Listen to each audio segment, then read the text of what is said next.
Today on I Don't Care with me, Dr. Kevin Stevenson.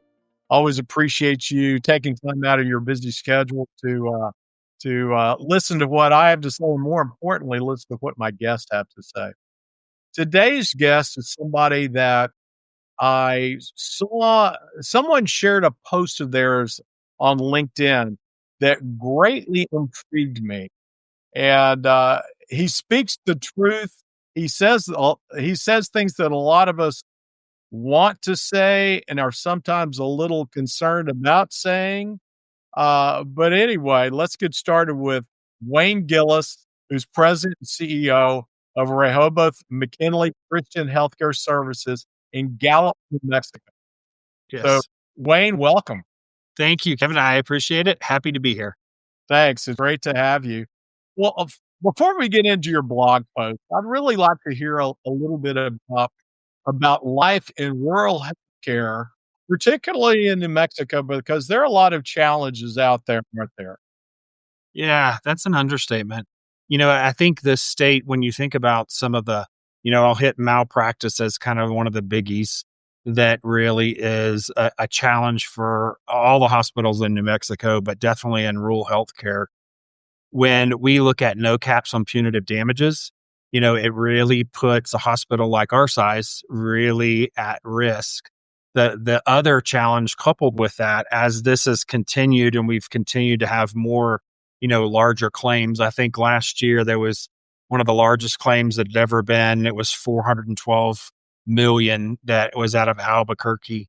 And that, is devastating to a small hospital, obviously. Where the big challenge with that is when you try to get malpractice insurance, becomes very, very difficult. We currently now are only at one insurer that is willing to actually write policies within the state.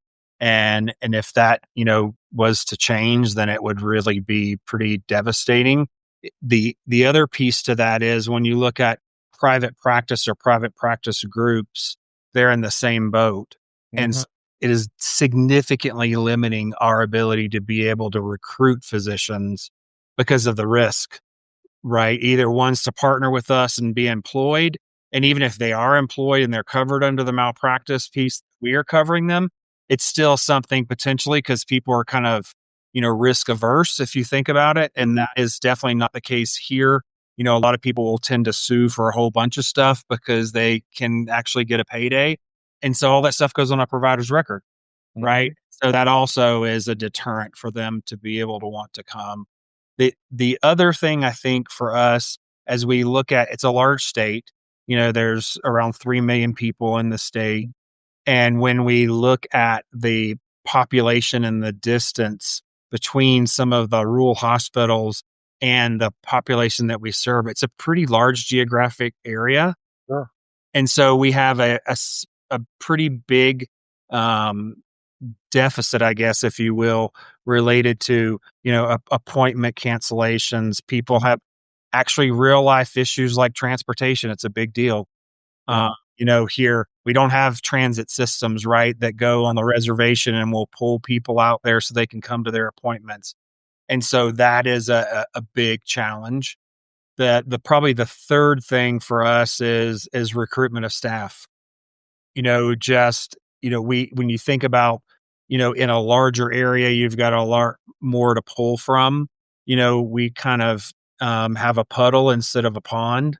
Mhm. It's just small, right? It just is small. And so we have to figure out ways creatively to be able to kind of raise the bar, educate people, bring them along, in order for us, because we're not going to be able to necessarily hire a bunch of really seasoned people.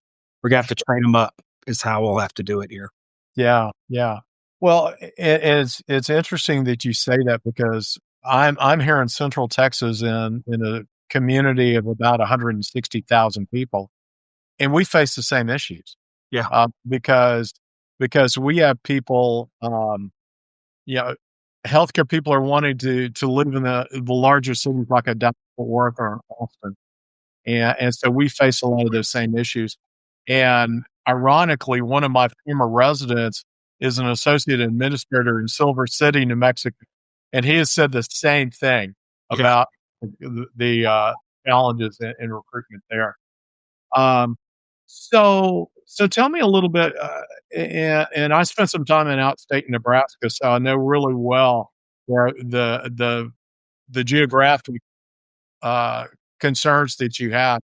My hospital, we serve about 300,000 people, uh, in the geography size of the state of Indiana, and so, yeah, tell me a little bit about your catchment area and about the number of people that you serve.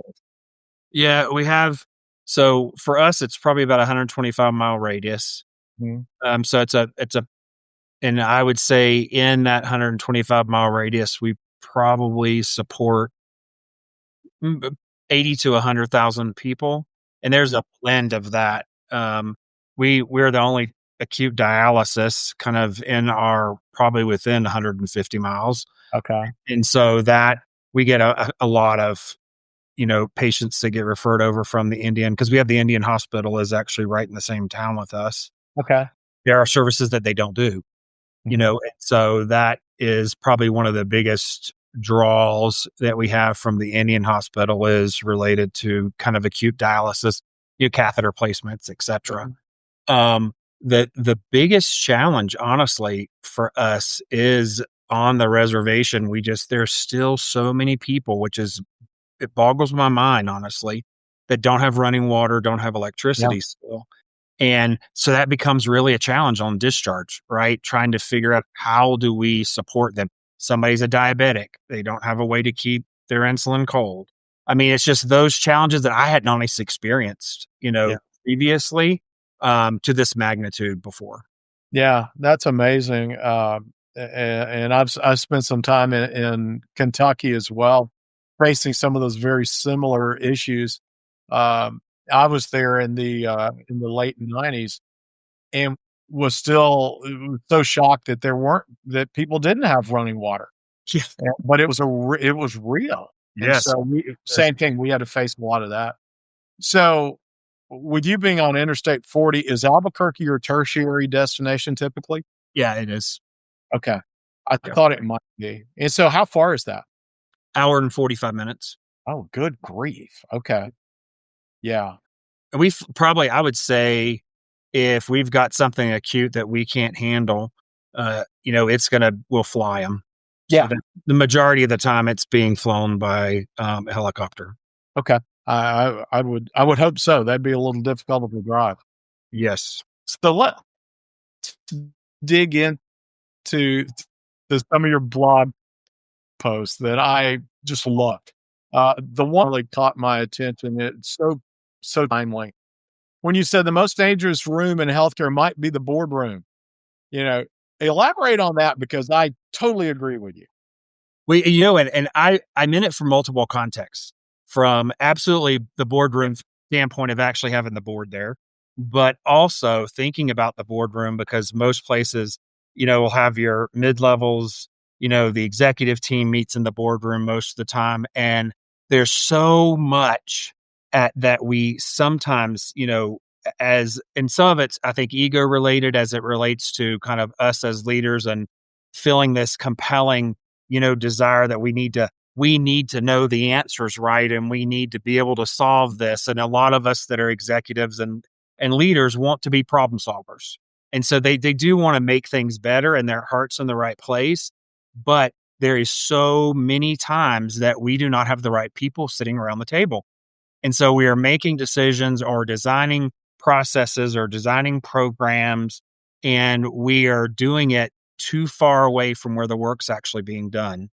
And so we make some big mistakes. Some of them, are operational and they increase delays and frustration for our staff, but some of them are dangerous, right? Because we can put things and processes in place that actually have holes in them, are not tried and true, are not what we would consider to be, we have kind of managed through all the Swiss cheese, right? Where we've got the problem prone out of the way and we make sure that it's very, very easy to do the right thing and very hard to do the wrong thing. And you have to have the right people in the room to be able to do that. And so when for me, when I was probably coming up in management, but even when I was a bedside nurse, there was a lot of times where things would happen in the organization and be changed, and you could tell that nobody has asked the right people to do that because the process doesn't work, or it's very clunky, or there's multiple steps, and it's really onerous. And so for me, as I moved up in healthcare, I didn't want to be one of those people. Mhm. And so I want to make sure that I stay connected in the organization, and I listen to everybody at all levels of the organization. And when we are, really trying to solve problems, that we need to make sure that we go all the way to where the actual action or the effort of the work is actually physically being done. Those people have to be engaged in the process and the problem solving. No, you're exactly right. And in today's particularly reimbursement environment and try having to be as efficient as possible, you know, focusing on productivity is huge, but there are oftentimes, you know, you can put an overemphasis on that productivity. If somebody may have missed their target by 10, 15 minutes and we're making, we're focusing on that versus what that 10 or 15 minutes meant to patient care. That's a huge issue. And we ran into that often because of a greater emphasis at the corporate level on Yep. productivity. Not that we weren't always focusing on it, but so that's number one. And number two, making just simple changes that you think as an administrator wouldn't make a hill of beans. You're right. Case in point, we had a hallway in between two of our towers that was all windows. Okay, and on both sides. And so it was very bright in there. It got awfully warm in there. And so, here I am trying to be nice and trying to keep things cool. So I said, why don't we put some sort of a film up there? It'll cool off at least one side of the hallway. It also will block a really ugly view of of some of our backstage things. Well, I did that. I didn't consider, I didn't think to ask staff, did you literally 2 or 3 days after the film went up, I started to get, whose idiotic idea was that? And here I am raising my hand.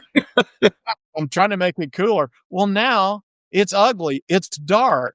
We didn't mind. I'm like, okay, I'm sorry. I'm sorry. But that happens all the time. Yeah, you're right.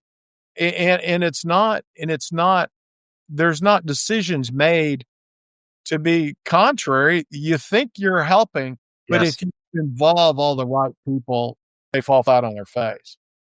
Yeah, no, it's absolutely true. What has been interesting, kind of a spinoff or lessons learned from that is, we've started a bright idea program, and so what that means is that, you know, it every single department in the organization, we have a formal way to do it, right? You have Mhm. to have structure around it. We have a Sure. bright idea board, so it's visible because I want it visible. Because if you don't want to forget things, one of the things that is immensely frustrating to staff is, you ask them for their ideas and then you do nothing about it, Mhm. right? It just is terrible. And so the exciting thing is it really engages the hearts and minds of everybody in the organization, and it's run by the team, not by the director, not by the Mhm. supervisor. But there is a accountability, right? That we make sure that things are being followed up. We've got the right attention and support to it. But, you know, as organizations, to me, need to continue to grow, you've got to engage and pull out of all of your staff and across the organization to be able to actually have them feel like they're empowered and have control of their own destiny, and that ultimately you can capture that, align that with your strategic objectives, and it starts to move the organization really fast. Yeah. And you don't have those boardroom issues, right? Because there's a lot of transparency and there's good communication, and people are willing to talk and give their ideas and or give their feedback just like your team did, right? You need to know that. And it was good that they felt comfortable they could do that, Yeah, right? absolutely. Absolutely. Okay. So we're gonna make a little transition here. You were talking about the physicians. You were talking about recruitment of physicians. I loved your blog about when you asked 5 young physicians what they fear the most. And the first one is really it's sad because I know the reason why most people go into medicine is to help people. And the first one was burnout will become my norm, not my exception. Talk a little bit about that. And it's been trending for a while. So if you Mhm. think about, you know, I've been in healthcare 35 years. So, documented on paper, right? But I also saw the transition to electronic health record. And and I that has, the ideas behind the EHR were fantastic. They were, this altruistic kind of view that it was going to have transparency and we were going to impact patient care and it was going to be positive and blah blah blah. And those were great ideas. We were just so far away from that. And so now you fast forward, to here it is 2025. And the last few years, you've got ambient listening, you've now got, Mhm. AI being interjected into there, but that is not, it's not available to everybody and it's expensive. And so when you think about the large majority of community hospitals, rural healthcare hospitals, but even the ones that are, 150 beds or less, they're Mhm. going to be limited on what they actually can afford from a Yeah. tool standpoint to help prevent some of this stuff. And so just like with the nurses, the physicians, there's a lot of documentation, a lot of regulation. The insurance companies are continually, they have all their AI, right? They're making a ton of money, and so they're scrubbing all these claims and rejecting all this stuff back, and it's dumping back into the organization as well as the providers.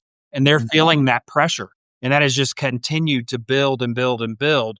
You have them, on work RVUs wanting to make a good income, but then also having to stay 2 or 3 hours after their clinic ends so they can finish their notes. Yeah. Right. And so, or take it home. And Yeah. so those are not sustainable things, and we've been doing this for a decade. Yeah. And Yeah. so it's super frustrating for them. Where I see the biggest thing that when we think about, which is why I think the younger physicians are more apt to give an opinion, is they are much better than we are, Mm. definitely in my generation, with wanting work-life balance. Yes. They're way more over like, I'm not gonna do X, right? We would just do whatever you ask us to do. Stay till 10 o'clock, we stay till 10 o'clock, right? That generation is gone, and the new one is different. And so it is very, very real for us where we've got to figure out how we can make this stuff efficient for them, Mhm. because it is also, to your point, it is taking the joy out of medicine for them Yeah. because they don't feel like they can really give good care and they can really focus. They're always constantly checking a list off. And Mhm. that's not satisfying for providers. It's not satisfying for any clinician, really. Yeah, absolutely. Another point that you made there about the physician self, "My decisions will be dictated by insurance, not evidence." I'll go ahead and throw the boardroom in there too. But Yeah. you're exactly right. I talked to so many of my physicians here that are so frustrated because they said non-clinicians are practicing medicine on a regular basis. And here I am, I'm the one that's laid eyes on that patient, that's done all the diagnostics, that ca that know what I am proposing is the right treatment course. Right. And yet I've got somebody looking at an algorithm telling me, "No, you can't, we're not covering that. You're not going to be doing that." Yes.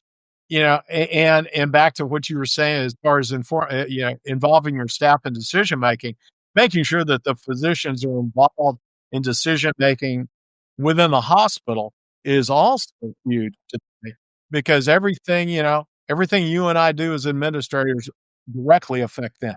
Oh, it does. Yeah, it does. That's absolutely true. That's why they have to be at the table, right? Yeah. And there's that fine line, I think, for me, as because this has been a turnaround here, and so the fine line has been I have to have a significant amount of transparency so they know why and what we're doing, but also there is only so much they're going to be able to really they didn't take accounting, right? So, Yeah. having, balance sheets and really understanding what that all means is not necessarily going to be easy for them, but there's a way for us to communicate and educate them and bring them up to speed so they're engaged in the process Mhm. and they can help us make financial decisions if we can empower them with enough information to have them feel like they can actually do it intelligently. Absolutely. Well, and sometimes those decisions, particularly to clinicians, feel like the business people are trying to ration care, but, as you said, you came there for a turnaround. I had one of my nuns years ago tell me, "Look, Kevin, no margin, no mission." So I get it, and I said, if the nuns get it, then we should also understand that too, and be able to communicate that to our providers. And it's not necessarily rationing care; it's just being smart about, Yep. maybe that treatment course is not appropriate for this hospital. Maybe we need to transfer that patient out. Yes. So, in making that tough decision. Okay, here comes another topic that we've talked a lot about on my show, and that we as administrators talk a lot about, is the new consumerism in healthcare. Physicians said, "Patients will trust me even if I do everything right." Thank you, internet. Thank you, TikTok. Thank you. Everybody has stayed in a Holiday Inn Express and thinks they've gone to med school now, right? That's true. No, you're absolutely right. Well, and you think about there, it's been pushed too, because all these pharmaceutical companies, right? When they have these new drugs coming out, or if we've got new equipment for new procedures coming out, they're so Yeah. bombard the public. And so they're coming in and saying, "Hey, I want my knee done and I want it done with a robot." Right? Not having the physician decide, are you a candidate for that? Be the best option for you for the best outcome, right? So I totally get it. They're being pushed or wedged into Mhm, corners. mhm. Yeah, absolutely. Yeah, who would have thought, 10 years ago that we would be seeing commercials on network TV about a Watchman procedure to cover an LAOO, Yep. LAAO. I always get that confused. Anyway, th I would have never have thought that early in my career. I mean, that is a state of the art procedure that, now the patients are involved in, bringing that to the physician saying, "I want it, but maybe it's not appropriate. Maybe that's not something that's done at your hospital," or whatever. So, Well, and then I also think too, to spark that, which I guess is part of the strategy, that it wedges the organization and the physician kind yeah. of in the middle where, we've got things that are not being paid for or the reimbursement doesn't even come close to covering what the cost of the equipment is. And now you don't have any real leverage, right, to kind of push back, to wait until the actual it's reasonableness, right, from a payer Yeah. standpoint that we actually can do the procedure and not lose, thousands of dollars for every single patient that we treat. Yeah. I loved what a friend of mine said to me the other day. We were talking about this, and he said, "It's not a surprise that all the new drugs and all the new technology aren't costing less, right?" And I said, "Yeah, you're exactly right." You know, nothing is being created that's going to save us any money. That's right. That is absolutely true. Yeah. Okay, let's go to your disruptor column, and we've got a few minutes, but there's some things here that I really want to talk about. First one, man, we saw this in COVID, didn't we? The workforce shift from career to a gig mentality, not just nurses, not just techs, but physicians too. Yes. Yeah, and I've had that even more here. Yeah, I I bet. Yeah, the philosophy, and I don't know if it's necessarily a cross rule. When I was in Great Falls at, 60,000 people, so it was a little bit bigger Mhm. city. We have 20 plus thousand here, but I would say probably half of my medical staff, have either a condo or something here, do not live here primarily. They live wherever, whether it's Texas, some actually are in Albuquerque, they are in New Mexico, and they do a week on, week off. And they've been doing it for a decade. And Yeah. so it works for them, and so it's new for me, honestly, because I didn't really have that in any of my other previous roles around the country. But we're trying to figure out, because of course their pay scale is a little bit different than a nurse, right?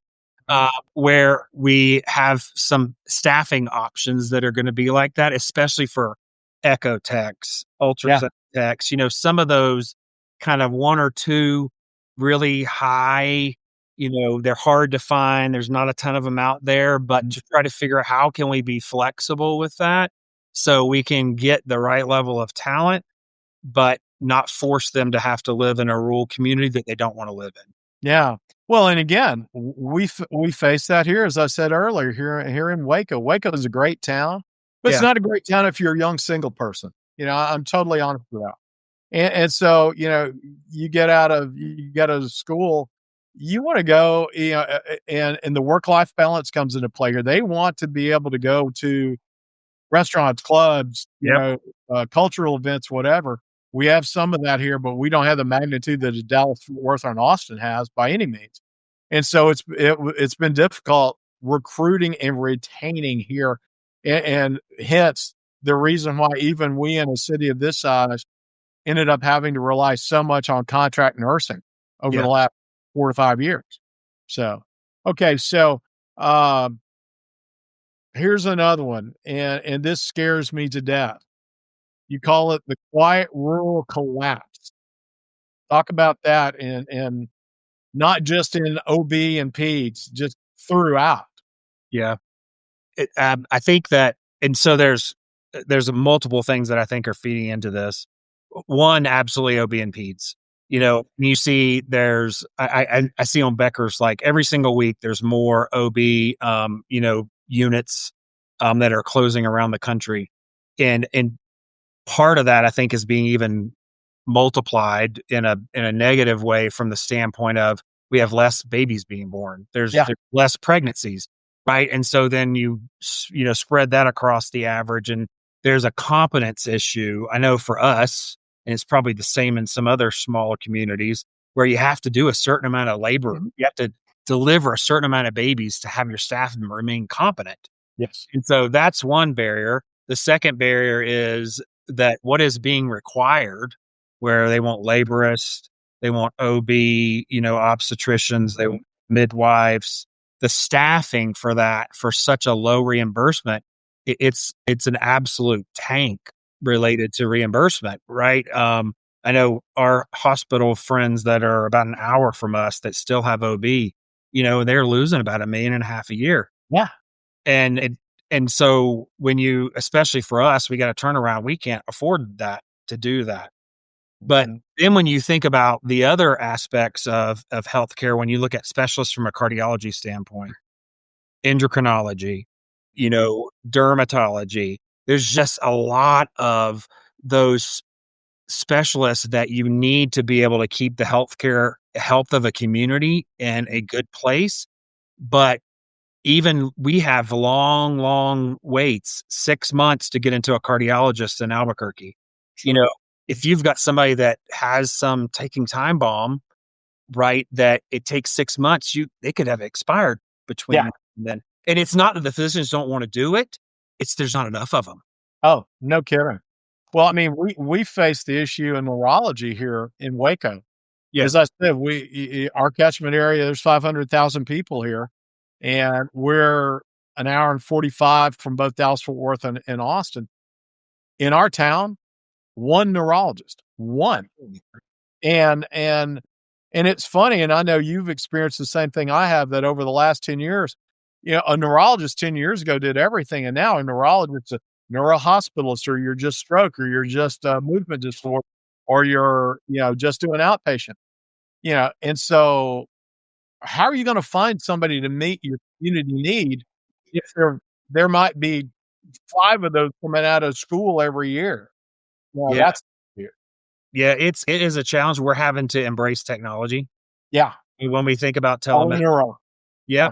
Yeah. And so you know, we're doing not, dermatology, we're actually gonna be able to have some support in that. Mhm. But when you think about even telecardiology, because we wanna have consistent coverage, When we think about, diabetics and endocrinology, that is also another specialty that's hard.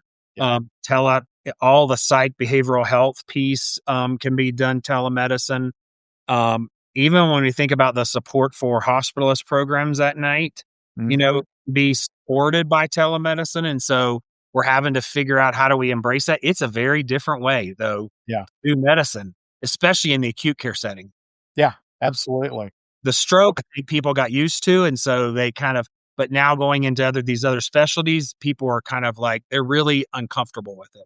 Yeah, they really are. They Yeah. really Okay, the last point, and again, dead on, the generational divide in leadership philosophy. I mean, you and I, us us old guys, hey, it's hierarchy, it's control, it's stability. But younger folks, work-life balance, collaboration, autonomy, Yep. you know, that level of adaptability based upon the situation. How are you dealing with your younger leaders in your hospital in that regard? It's a challenge at times, to be blatantly honest with you. Yeah. And so for me, understanding what they bring to the table, because I do think that when we think about it from both sides coming together, meeting in the middle, we're gonna be in a better place. We really are, because I think my generation, we've kind of gotten too far. We work too much. We're workaholics. That is not healthy. And so, they are a little bit of the other end of the spectrum, and we've got to figure out how we meet together. I think there's two things. One, they want to hear, they like to be taught, they like to be educated, and I've found that I can guide them by giving, okay, here's what we need to solve. Here's our boundaries, right? These are the two fence lines we have to stay within. And then we sit around the table and we kind of work through that together. I can get them where they're engaged. They have great ideas. Mhm. Sometimes they're not as realistic as they need to be, but by us compromising, we can get there together. My probably biggest struggle with some of the leaders is they have a degree, and so they then think that has them where, "Oh, okay, it's time for me to be a senior director, and then in about 6 months, I need to be a VP." Right. And some of them really do have that kind of mindset that you've got to help them see that it takes time to get experience. You need to bump your head, you need to make some mistakes, you need to grow as a professional in order for you to really be able to serve your team, because now you're in this high level position. People are going to expect that you're going to make the right decisions. If your width of your experience is very skinny, as long as you stay within those demarcation lines, you're going to be good. Yeah. Problem is, that's probably not where most of your problems are going to come. Mhm. And then you're going to be struggling with trying to figure out, how do I solve this? And so we need to build you a good toolbox, right? Where you've got all these tools in your pockets. And then you're going to be able to tackle those things. You can do it quickly, but you're going to have to be engaged in a different way. And you're going to have to open your eyes to be able to see past what you learned in school. And how do you apply a lot of that stuff into real life? Because it's definitely not the same always. Boy, you're exactly right. And and you made me laugh because I face that too. The younger kids, they don't even wanna start as a manager. They wanna start at that VP level. That's I'm true. like, "Okay, uh, so did I, Yeah. and I felt I did a pretty good job getting a CEO role at 35. So, good for you, and we'll do what we can." Yeah, So, exactly. hey, Wayne, I've had a blast. This has been a lot of fun. This has Same. been a lot of fun, and we're gonna do this again because your blog posts really light a fire under me, and I think we need to do this often. Okay, I'm good. I'm absolutely game for it. You let That me sounds know. I'm great. happy to be on it. Hey, folks, I hope you enjoyed Wayne Gillis, the president and CEO of Rehoboth McKinley Christian Healthcare Services, as much as I did today. Uh, Another great episode of I Don't Care. Thank you so much for joining me, and we'll see you again next week. Take care. Wayne, that was a blast. I had so much fun. Thank you. Yeah, it was awesome. I love doing these things, actually. Well, and you're great at it. I look down and I'm like, oh crud, it's 27 minutes and I got another 20 minutes to go. But anyway, hey, what'll happen is my producers will do some edits, a few edits at the beginning and the end. And I think I'll be dropping this maybe mid latter part of next week. Okay. And I'll let you know. If you don't mind sharing it, I'd appreciate it. Yeah, no, I'd love to. And and hey, something else, like I said, I left my COO role about seven weeks ago or so, and I'm doing some advisory work for different companies. Would you mind if I see something that might benefit you guys, could I send it your way? Just let you take a Oh, look at it. 100%. Yes, sir. Please. Awesome. Awesome. I'll do it. I'll do it. Hey, take care. We'll be in touch. Yes, sir. Thank you. See ya. Bye.